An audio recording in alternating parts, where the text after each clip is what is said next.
সম্মানিত দর্শক মণ্ডলী, আসসালামু আলাইকুম।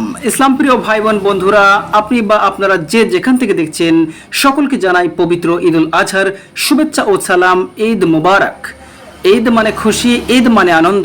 তবে এই আনন্দ যেন একাকিত্বে সীমাবদ্ধ না থাকে, এটাই পরিচয় ঈদ।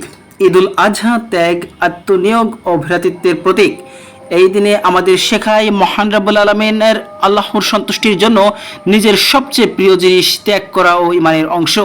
হজরত ইব্রাহিম আলাইহিস সালাম ও হজরত ইসমাইল আলাইহিস সালামের আনুগত্য ও কুরবানির স্মৃতিতে ভরা এদিন আমাদেরও ত্যাগ ও ভালোবাসার পথে পরিচালিত করে।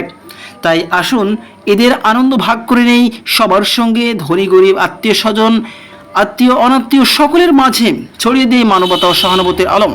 দর্শক বন্ধুরা, আমরা রয়েছি এই মুহূর্তে রূপসপুর কেন্দ্র ঈদগাহ ময়দানে। সকলে একত্ববোধ হয়ে কিন্তু অত্যন্ত চমৎকার দৃষ্টিনন্দন স্থাপনা কিন্তু বারবার তৈরি করতে যাচ্ছে। দৃষ্টিনন্দন দৃশ্য আমরা দেখতে পাচ্ছি। তো সকলেই এভাবে একত্র হোক, এটাই আমাদের কাম্য। ধন্যবাদ সবাইকে। সকল মুসলিম প্রিয় ভাই বোনদের ঈদ মোবারক।